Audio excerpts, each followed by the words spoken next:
Good day mga idol! In this video, meron akong plano. Ang plano ko ay tutukan yung pinakamalakas na rider na laging nananalo dito. Ewan ko kung ano mangyayari mga idol, pero tara, samahan nyo ako. Baka sakali makachamba tayo.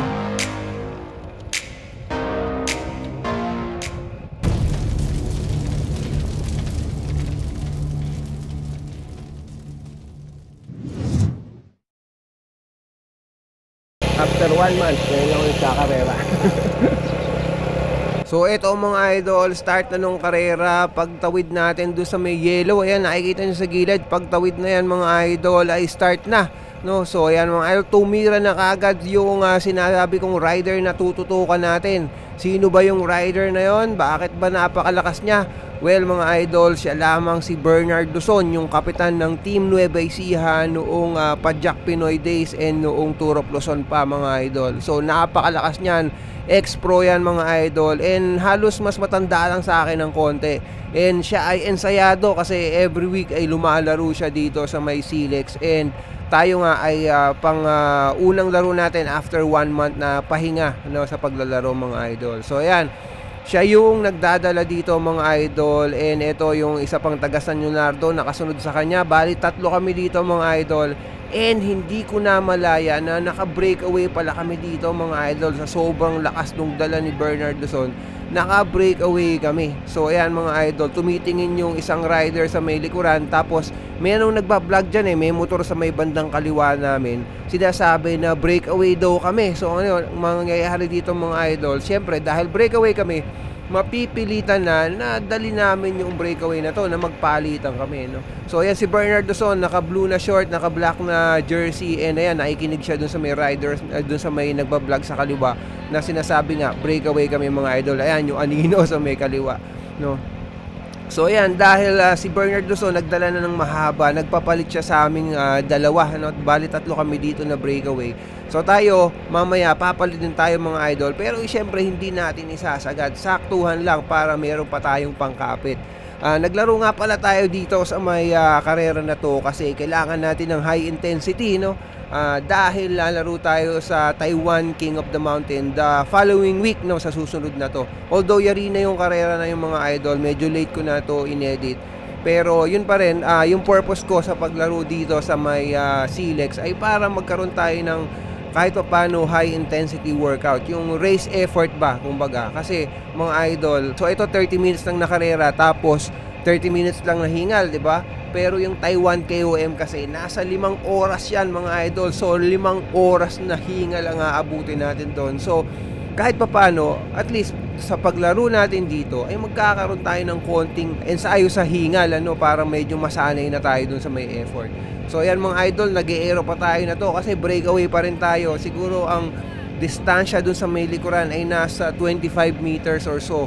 And naghahabol din sila, kaya kailangan naming dalhin ng ganito mga idol. Hindi naman nagre-relax yung nasa likod, no? So ayan, pumalit na ako, nagpapalit na ako, nagtira tayo ng konti, no? Baka mamaya mayroong biglang tumira, hindi tayo makakapit mga idol. So ayan, si Bernard Luzon ulit yung nasa harapan. Ang speed namin dito nasa 40 to 45 kilometers per hour kasi ahon lusong yan, hindi naman siya diretso lang na patag mga idol. Ahon lusong yan. Although maganda yung kalsada dito, makinis mga idol, kaya wala kang iintindihin na iiwasan mo na mga baku-bako. And mga sasakyan din, wala kang iintindihin na mga iwasan mong mga sasakyan. So dito sa part na to, malapit na tayo dun sa may U-turn. And dito rin, medyo aabutan na rin kami ng grupo. And ayan, si Brian mga idol, siya yung nag-jump from the group, tapos pagdikit sa amin, tinirahan kami mga idol. Sprinter yan si Brian, and kakorpo niya si Bernard Luzon, no, mga taga San Leonardo. Tingin ko yung taga San Leonardo dito sa karera to, mga nasa 6 or 7, tapos yung lahat ng racers, parang ang total count namin nasa 15 to 20, hindi ko masyadong matandaan. Ayan sa likuran mga idol. So 15 to 20 kami dito, tapos mga 6 or 7 yung mga taga San Leonardo na magkakakorpo. So medyo lugi, 'di ba? Kasi ang dami nila na magkakasama. No, ayan. So ayan, inabutan kami ng grupo. Pinabayaan ko na si Brian kasi sprinter 'yon. Tapos iniisip ko baka naman hindi niya kayang ituloy-tuloy yan. Although malakas talaga yan mga idol. Lagi ring nananalo yan. Aside from kay Bernard Luzon, si Brian yung isa pang madalas manalo dahil pagdating sa sprint, halos walang tumatalo kay Brian dito. So ito mga idol, pabalik na kami. Papunta na kami sa first lap. Ang isang lap nga pala dito ay nasa 7 kilometers, parang ganun mga idol. So bali 4 na lap ito, so bali 28 kilometers ang mangyayari dito mga idol. So si Brian ay breakaway pa rin, and kakorpo siya ng mga taga San Leonardo. Kaya ang nangyayari dito, pinapatay ng mga taga San Leonardo yung trangkuhan, kasi syempre ayaw nilang habulin si Brian na kasangga nila. So yung dalawang nasa harapan na yan, parehong taga San Leonardo yan. Kaya understandably, pareho silang nagso-soft pedal or halos free wheel dito, no, para lumayo ng tuluyan si Brian. Pero si Brian ay nakasolo kasi, no, kaya medyo mahirap na itaguyod yung breakaway na yan. So tingnan nyo kung ano mangyayari dito. Magja-jump si Bernard Luzon, ano mga idol, hindi natin na-anticipate masyado yon, hindi natin nasundan. So ang gawin na lang natin ay tumutok tayo dito sa likod ng peloton para tingnan natin kung hahabulin nila si Bernard Luzon. Pagka hindi nila hinabol si Bernard Luzon, magiging dalawa yung taga San Leonardo na nasa harapan, and itutuloy-tuloy na yung breakaway. So ayan mga idol, hinabol ni Jason yung dalawa, si Bernard Luzon at saka si Brian mga idol. Ididikit niya yan kasi ayaw niya na magtuloy-tuloy na yung breakaway ng dalawa mga idol. So eto, tingnan natin kung matidikit ni Jason yung dalawa na nag-breakaway, no? Si Brian hindi to kasali, no? Si Brian at saka si si Brian at saka si Bernard Luzon mga idol. So nadikit naman, no, kasi si Bernard Luzon kagagaling lang sa breakaway kaya medyo may tama. Si Brian din ganun mga idol, nakasolo siya na breakaway. So nung dinikit siya, medyo nagsusop pedaling silang dalawa ni Bernard Luzon, ano. So eto mga idol, nasa first lap pa lang tayo and medyo mainit na yung laban, talagang ganyan mga idol. Habang wala pang na-establish na breakaway, expect na ninyo yung suklian ng suklian dito mga idol, hanggang sa merong breakaway na ma-establish, and then ayun na, mangyayari na yung putulan ng peloton o kaya naman so pedaling para lumayo na yung mga breakaway, diba? So ganun ang mangyayari dito. Pero hanggat hindi nangyayari yon, hindi mangyayari yung pagpatay doon sa may trangkuhan, ano mga idol. So dito muna tayo sa may likuran, medyo mag-recover tayo dahil medyo tinamaan din ako dun sa pagka-breakaway kanina. Nga pala mga idol, baka nagtataka kayo bakit medyo madalang ang upload natin ngayon or medyo matagal yung pagitan ng ating mga uploads. Ang nangyayari kasi mga idol ay sobrang busy natin sa may office kasi year end ngayon and marami tayong mga projects or mga reports na deadline na. Ganyan talaga ang reality ng buhay mga idol. Meron tayong mga dapat na mga i-prioritize at meron tayong mga bagay na nasa-sacrifice paminsan-minsan. Pero anyway mga idol, eto na tayo, makakapag-upload na ulit tayo and medyo nabawasan na yung load natin sa office kasi nakapag-submit na tayo ng report. So thankfully, yan, nakapag-edit na tayo ng video. And ano na ba nangyari sa karera natin? Daldal ako ng daldal dito mga idol, ano. Pero anyway, sana magkaroon na tayo ng tuloy-tuloy na oras para mag-edit kasi namimiss ko na rin na mag-upload ng mga videos. And then eto na nga mga idol, nag-upload na tayo. Susunod dito sa video na to ay yung sa Taiwan KOM, ano. Syempre meron tayong unang araw, pangalawang araw doon, and then yung pangatlong araw na pagkarera natin. And then after that siguro yung sa may bike demo na mga idol, kasi medyo madalang din yung mga events na napupuntahan natin. Then eto, balik tayo sa karera mga idol. Merong dalawang breakaway doon sa may harapan, and then merong dalawang naghahabol. Ito si Brian tsaka isang taga San Leonardo, and hinabol sila ng grupo. So perfect mga idol, nandito lang tayo sa likod, tutok-tutok lang tayo, hindi natin kailangan mag-exert ng masyadong effort. Pero maahabol pa rin yung breakaway. Sabi ko nga sa inyo, parang gulo lang tayo dito, parang invisible tayo dito sa may karera na to. Basta ang goal lang natin ay matutukan natin si Bernard Luzon kapag umaatake siya, kasi alam ko eventually siya rin ang is either kukuha ng first or second place or third place. So kung makukuha niya yung second place, at least third place tayo. Kung makukuha niya yung first place, at least second place tayo. Theoretically, ganun yung ating plano. Pero hindi natin alam kung ganun nga ang mangyayari. So, pagmasdan nyo or panoorin nyo yung video na to mga idol para malaman nyo kung effective siya o hindi. Diba? So, ito mga idol, papunta na tayo sa may first lap. First lap pa lang ba to? Tama, parang first lap pa lang to mga idol. And then makita natin kung sino yung mga nasa breakaway. So kanina nakita nyo, di ba, merong dalawang breakaway, tapos may mga naghabol. Dahil dun sa mga series of events na yon, inabutan yung mga breakaway. So meron na lang dalawa na breakaway mga idol, pero ibang mga tao na yan. And then dalawang naghahabol, and then yung main peloton. So tingnan natin kung madidikit. Bali, 4 yung nakahiwalay sa peloton mga idol. Tingnan natin kung madidikit sa kanila ng peloton yung grupo, no? Tingnan natin kung madidikit ng peloton yung 4 na breakaway dun sa may harapan. So tingnan natin. Medyo fresh pa naman yung mga riders kasi nakakaisang lap pa lang naman tayo mga idol. Pero ako may tama na dito, honestly, kasi sabi ko nga sa inyo, wala tayong high intensity na workout. Ito pa lang yung ating pinaka high intensity workout na tingin ko ay okay naman, effective naman kasi medyo gumana siya noong nag-tour of or nag-KOM tayo, Taiwan KOM. So panoorin nyo yung Taiwan KOM mga idol, talagang nagdusa ako dun sa may karera na yon. After nito, sabi ko nga sa inyo, mayroon pang isang video, and then yung Taiwan KOM na karera na mismo, yun ang i-upload natin. Napakahaba ng karera na yon, and talagang amazing yung lugar mga idol. So yung karera na yun, di ba, bundok, pero yung kalsada niya kasing patag nitong sa may expressway na dinadaanan namin. No? Pero anyway, balik tayo din sa ating karera, and medyo na-segue na tayo papunta sa ibang event. Pero dito, focus muna tayo sa may karera, and eto na si Bernard Duzon. Nasa harapan na natin siya mga idol.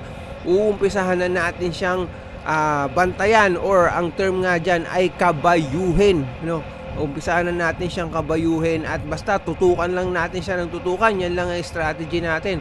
Panigurado ko ay masusulit ang ating workout kapag ganun ang ginawa natin mga idol.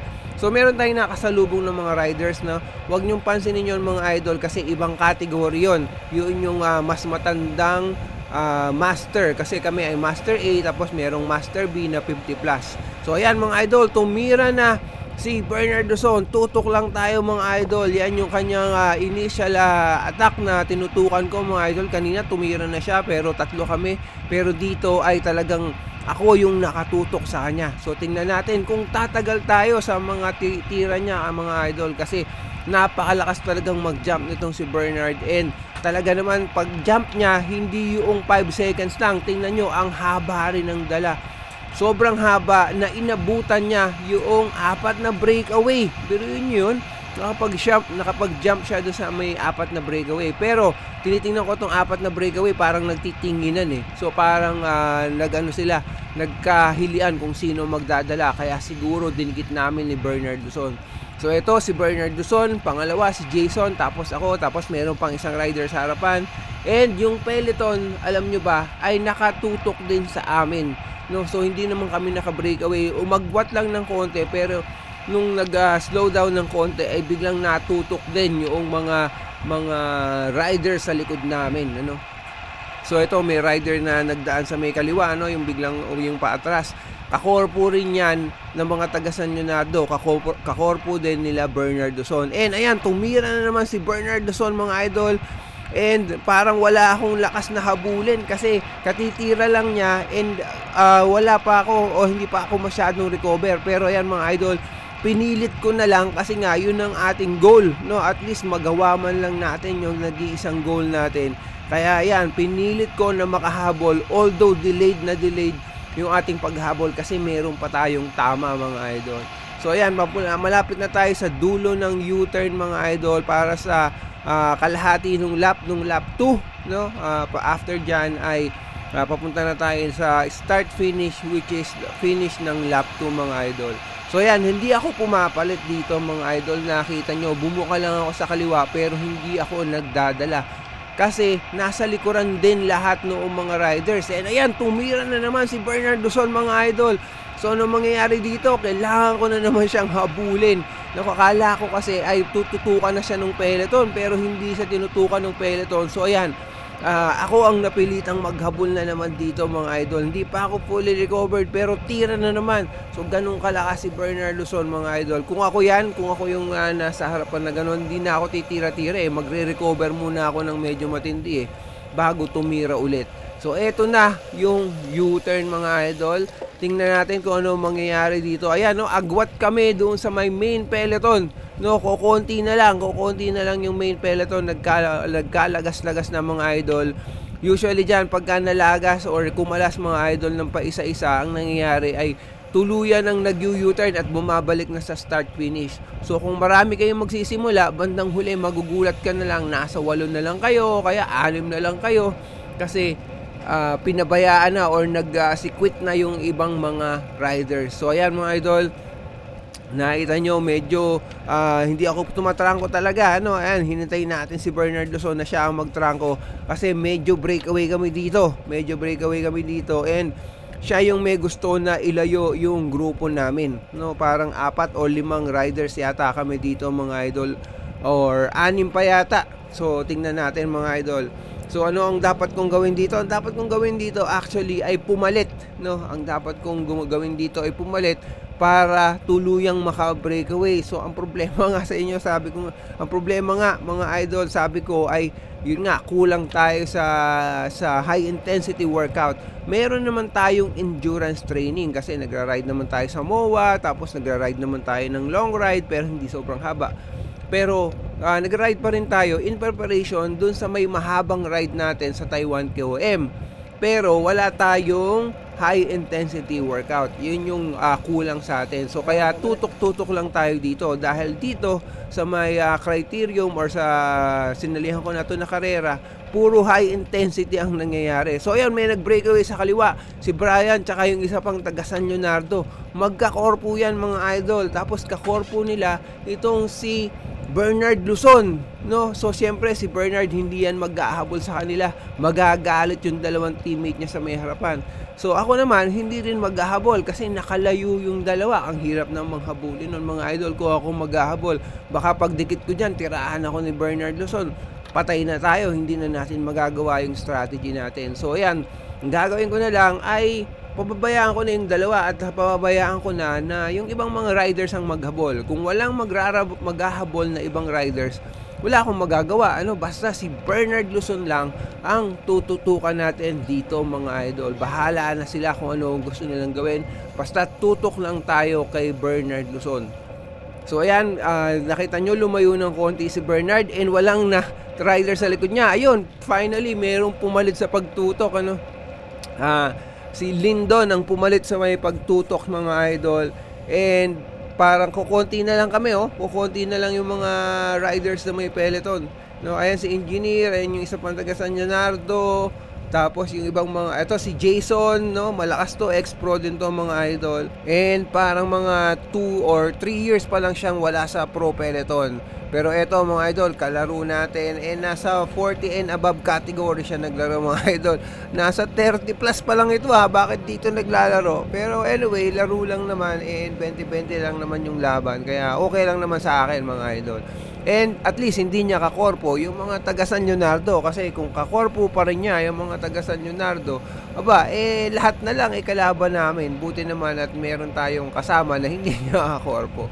So ito mga idol, tumutuloy na naman ang takbuhan at medyo umaagwat tayo, no, kasi may tama tayo sa paghabol natin kay Bernard Luzon kanina. Pero ayan, balik na naman, and yung dalawang nasa malayo, yun yung tinatry na habulin nitong peloton. Pero ang problema, yung mga kakorpo ng mga taga San Leonardo, pinapatay nila yung takbuhan, no, kasi sila yung pinuputol nila yung takbuhan, yung hatakan sa harapan. So ayan, ang nangyayari ay nagpe-pre-wheel yung grupo. So eto na naman si Bernard Luzon, katabi na naman natin mga idol, and hintayin natin siyang tumira, ano, kasi magta-try na mag-jump ito. Kilala ko si Bernard Luzon mga idol, ayaw niya nang natatalo, no. Kaya ini-expect ko na magta-try na mag-jump ito. And ayan, hindi ko siya pinapayagan na magpunta sa likuran natin. Bakit? Kasi kung nasa likuran natin siya, tapos dun siya titira, medyo mahihirapan tayong sundan siya kasi surprise attack ang mangyayari. So kailangan kung meron kayong babantayan, ay maintain ninyo na ang posisyon ninyo na nasa likod ng taong binabantayan ninyo, katulad ng ginagawa ko. Hindi ko siya pinapabayaan na magpunta sa likod ko. Although, pwede naman niyang gawin yun, kung mapilit siya or maiwanan kami ng peloton. Pero kilala ko naman si Bernard, okay naman tong maglaro, hindi naman siya kasing gulang na maglaro ng iba, Patas siyang maglaro. And ayan, kahit na tinututukan ko siya, ay sport lang ang laro para sa kanya. Kasi nga, laro lang naman to mga idol. Hindi naman ito yung malaking laro talaga na ang premyo ay libo-libo, Tulad nung dating nalaruan namin nila Biker Old, 20,000 yung premyo, tapos 15,000, tapos 10,000. And ang kumuha yata nung karera ako, pangalawa si Biker Old, tapos pangatlo si partner Mario, So ayun, medyo natuwa kami doon. Kaso pinakain din ni Peter yung lahat ng mga natalo, kaya ubos din yung pera ni Peter Gunn. Pagka talaga si Peter ang sinamahan yung mga idol, hindi kayo magugutom kasi mahilig magpakain yon. Hintayin nyo nga lang kasi mumurahin kayo paminsan-minsan. Pero okay lang yon kasi busog ka naman. Anyway, eto na tayo, third lap na mga idol. Tapos na ang third lap, actually, papunta na tayo ng fourth lap. And ayan, nasa likod pa rin tayo ni Bernard Duzon mga idol. Hintayin natin ang kanyang pagtira. Kasi hindi ko ine-expect ko na titira siya dito mga idol. Hindi ko inaasahan na mag-maintain lang siya na dito sa loob ng peloton. Tingnan natin kung kailan siya titira and kung makakasabay pa tayo sa tira. And ayan, merong nagtatry na mag-breakaway doon sa harapan. Wala ako pakialam doon mga idol. Dito lang tayo kay idol. Tutukan natin si Bernard Duzon. So ayan, merong nagtatry na mag-breakaway sa harapan pero hindi naman masyadong lumalayo. So kaya siguro hindi kinakabahan itong si Idol Bernard. Kaya ayan. And mukhang titira na naman siya. Tingnan natin. Mukhang hindi naman siya tumira, Hinabol lang niya yung dalawang nasa may harapan, Tama yung ginawa ni Bernard na yan kasi mga idol, kung hindi niya kakorpo yung dalawa na yan na nasa harapan, dalawa o tatlo pala, pwedeng yung tatlo na yan habulin yung dalawang breakaway doon sa may harapan na kakorpo ni Bernard Duzon. So tama yung ginawa niya. Chinyek niya yung tatlo na to. So sino ba yung tatlo na to? Nandito si Bogmali, nakita ko Tapos sino pa ba yung kasama ni Bogmali? Isang kakorpo niya, taga San Leonardo. And sino pa? Hindi ko makita mga idol Tingnan natin. Hindi ko pa rin nakikita. Yun, si engineer pala, yung naka-blue, yung pangalawa. So yun mga idol, kaya niya hinabol. Dalawa pala yung kalaban niya dito, kalaban ng team nila. So ayan, tutok lang tayo mga idol, huwag tayong overtake. Yun ang ating number 1 rule dito sa karera na to. And tinitingnan na ako ni Bernard, tutok ka ng tutok, kanina ka pa, pumalit ka naman. Pero yun nga sa mga idol, sport lang si Bernard, alam naman niya yung ginagawa ko. And tinatry din niya na iwanan ako sa pamamagitan ng pag-atake niya. Pero tingnan natin kung mag-ano. So ayan, sinasabi niya sa akin, palit daw, hindi siya pwedeng maghabol kasi teammate niya yung dalawang nasa harapan niya. So yun yung sinasabi niya. So ayan mga idol, hindi tayo nagpunta sa harapan kahit na pinapapalit tayo. Sundan lang natin si Bernard dito sa may likuran mga idol. So asa na ba siya? Asa na? Andito yan sa likuran. Yun mga idol, andito pa rin sa may likuran. And by this time ay medyo siguro nairita na si Bernard Duzon sa akin kasi tutok lang ako ng tutok dito mga idol. Which is, yun naman talaga yung game plan natin. Nag-experiment nga tayo di ba? Kung ano mangyayari pagka ginawa natin yung strategy na to So, thankful ako at hindi ako binatukan ni Idol Bernard Duzon sa kalokohan na ginagawa natin. So anyway, ayan, hinahabol ng grupo yung dalawang breakaway doon sa may harapan. Kasi yung dalawang breakaway sa harapan ay parehong taga San Leonardo. So talagang magtutulungan yon at talagang itatry nilang ilayo yung kanilang breakaway dito sa may main peloton. Ang hindi kakorpo dito, or ang kakorpo dito ni Bernard Duzon, siguro mga 3 o 4 pa. Tapos mga 3 o 4 din yung mga kalaban niya, 5 kasama ako. So ayan mga idol, titira na naman si Bernard Duzon. Titirahan niya yung mga naghabol. And ayan mga idol, actually may hinahabol lang siyang isang rider. So ayan mga idol, buti na lang nakakapit tayo. Yan ang importansya na nakapwesto tayo sa likuran ng tao na binabantayan natin. And ayan, tumira, nagdire-diretso si Bernard Luzon mga idol dahil nakita niya siguro na mayroong gap doon sa may likuran mga idol. Kaya dinire-diretso niya itong breakaway.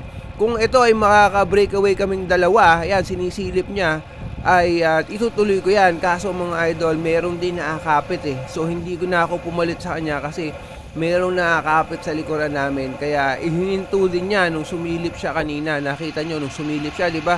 Doon sa may kilikili niya sa bandang kaliwa. Sa pagsilip niya na yun, nakita niya na merong nakatutok ng mga riders. So hindi na niya itinuloy yung breakaway na to mga idol. So asa na tayo mga idol, parang nasa 3.5 laps na tayo, no? 3.5 laps, malapit na tayo dun sa may finish natin mga idol. Kasi pag U-turn dyan, papunta na tayo dun sa may finish. So makikita nyo kung makakarimate pa ako, no? Kung makakarimate pa ako after nung maraming check ko kay Bernard Luzon. Tingnan din natin kung makakarimate pa si Idol Bernard kasi kanina pa siya tira ng tira, no? Hindi nauubusan ng bala talaga yung idol natin na to, no? So ayan, meron pang mga riders na medyo kumakalas sa likuran ng mga idol kasi dahil doon sa may tira ni Bernard Luzon. Pero makakabalik din yan kasi mag-i-slow down si Bernard kasi nga hindi ako pumapalit, no? Pasensya na idol. Experiment lang, tingnan natin kung anong mangyayari. At saka nag-workout lang din tayo. Hinahanap lang din natin yung high intensity interval na kailangan natin para dun sa karera na sasalihan natin. So ayan, si Jason, inaaya niya na mag breakaway si Bernard and agwat daw, agwat. So ayan, tinrangkuhan ni Jason yung grupo namin and tingnan natin kung magpapapalit siya, no? Siguro yung takbuhan namin dito nasa 35 to 40 lang, pero medyo ahon kasi yan part na yan mga idol. So ayan, tumitingin din si Bernard and medyo hindi niya masyadong kinargahan kasi sinasabi niya na andun lang din yung kalaban and sabi niya ayaw niya magtrangko kasi nga breakaway yung dalawang kasama niya. So nag-uusap kami mga idol, nakita niyo naman. So okay lang sabi ko kasi sabi ko naman ay tutok-tutok lang tayo ngayon.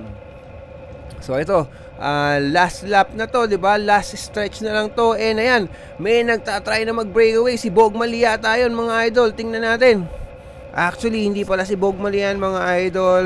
Nung tinignan ko yung video, yan pala ay teammate din ni Bernard Luzon mga idol. Kaya eto, nung mayroong naghabol, ay si Bernard Luzon ang nagbantay dun sa may naghabol mga idol. Pero anyway mga idol, medyo mahaba na yung video natin. So let's cut it short mga idol. And ipakita ko sa inyo yung iba pang mga pag-atake ni Bernard Luzon na chinek ko, talagang hindi nauubusan ng bala. Itong idol natin, napakaraming mga attacks.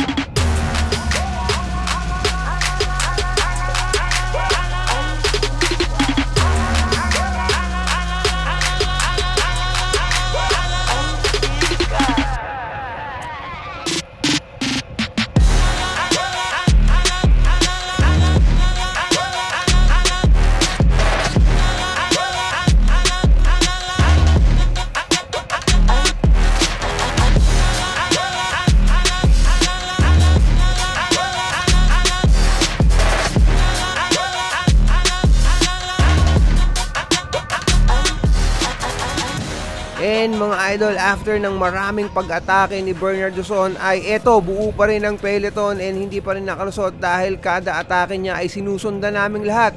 And ako syempre nasa likod lang talaga ako lagi ni Idol Bernard Luzon. So eto na, magre-remate na tayo mga idol. Hindi ko tansyado kung gaano pa kahaba ito, parang nasa 500 meters pa yata or more. Pero eto, kailangan nating mapunta sa likod ni Bernard Luzon. Nung pagkana niya, hindi tayo nakasunod kaagad mga idol. Ang nasundan natin ay itong si Bogmali mga idol. So isang malakas din na rider, itong si Bogmali. Nasa harapan niya ay hindi ko kilala na rider. And then nasa harapan ng rider na yon ay si Bernard Luzon na hatak-hatak naman ni Eric mga idol na tagagapan. So ito mga idol, tingnan natin kung makakasingit tayo. Kailangan mapunta tayo dun sa may likod ni Bernard Duzon. So ito, merong gap sa may bandang kanan. Try nating sumingit dito mga idol. May space pa naman. Ayan, medyo naganda ang posisyon natin dito mga idol, pero medyo malapit na yung remate mga idol. So eto, nakabantay tayo dito, pero merong rider sa may bandang kanan natin, kaya hindi tayo tutok na tutok. Ayan na, sinimulan na ni Bernard Duzon ang pag-angat, and sa kanan siya dumaan, hindi tayo nakasunod. Merong dalawang rider sa kaliwa. Eto mga idol, medyo bumabalik tayo, nakaka-recover tayo ng konti. And eto na mga idol, overtake natin si Bernard Duzon dito. And last 50 meters na lang siguro to mga idol. May makakalusot pa ba sa likod natin? Sa kaliwa, sa kanan, wala na yata. And ayun na! Yes! Naka third place tayo mga idol. So gumana yung ating technique na tumutok dun sa idol natin na kay Bernard Duzon. Eventually, alam ko na siya rin talaga ang pwesto dito, pero dahil ang dami niyang atake na ginawa mga idol, ay na-overtaken natin siya dun sa last 50 meters. So yon mga idol, pasensya na, medyo pangit ang tactics natin ngayon, no? Medyo negative racing ang tawag dyan kasi binantayan lang natin yung isang rider. Pero ito ay parang cycling experiment lang mga idol, kung ano ang mangyayari kung babantayan natin yung isa sa pinakamalakas na rider dito sa karera. So ang nangyari ay third place tayo, first place yung kasama ni Brian, second place si Brian, and pang-apat si Bernard Duzon. So hanggang dito na lang mga idol ang ating coverage. Next time ay yung Taiwan King of the Mountain Challenge na. Kung hindi pa kayo nakasubscribe, please consider subscribing. Please comment, like, and share na rin para mas dumami pa tayong mga biker dudes. Hanggang sa muli, peace!